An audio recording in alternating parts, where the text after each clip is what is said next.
What's going on, guys? Chu here, bringing you another review on My Hero Academia. This episode was definitely a dark one. I was sad. I'm going to be honest with you. I was very sad with one of my favorite characters going out as a hero, and possibly in the way he never expected. But it was still a great moment. I do enjoy this episode, despite it being a sad one. So overall, it's good. It's coming to the end, but let's get to it.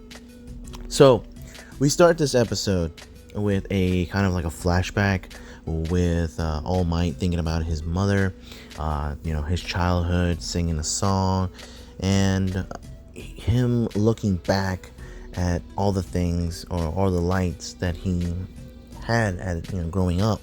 And now that he's nearing the end, he's really just kind of thinking of everything. But luckily, we have Stain going back into the present. Stain shows up and he is able to stop All for One before he was probably going to destroy All Might right there.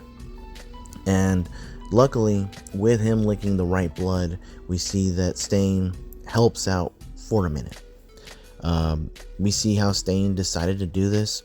He watched Todoroki and Ingenium, both of them going out and getting ready, and watching them do that fast sprint.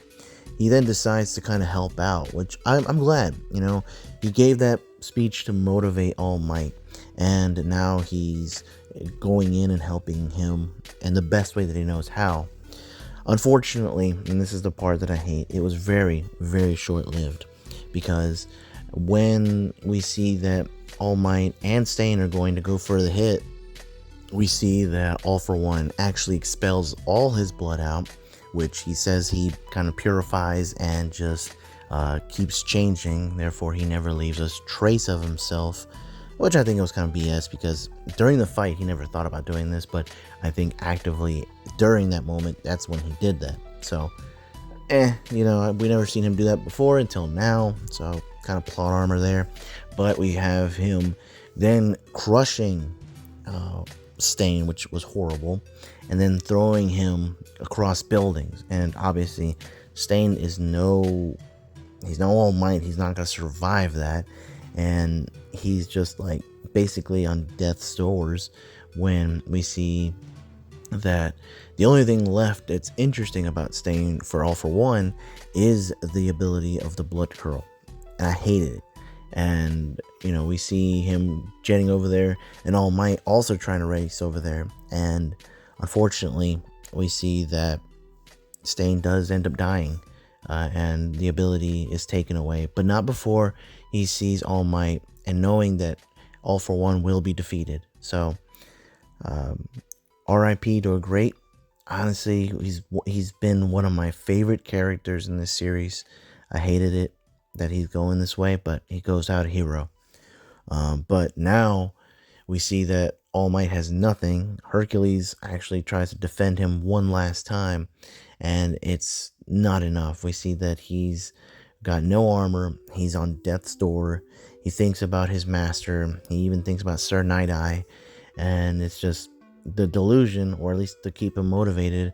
And he also thinks about Midoriya, how he wanted to be there for him, how they're very similar.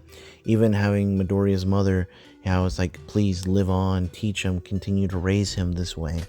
The fact of how important All Might has been throughout his life, throughout Midoriya's life, and just overall, what he has meant through in general to the story. And so we see that All for One grabs onto All Might, which was kind of messed up, and they make their way over there. But not before All for One actually tried to use his warp to Shigaraki, and he's basically being dismissed, which, he's like, okay, at this point, I'm just going to have to go to you. And we know what he's trying to do. He's trying to become one, if that makes sense. He's given all these quirks, but now it's like, I need this body. I need you and I to become one person, and me being that person.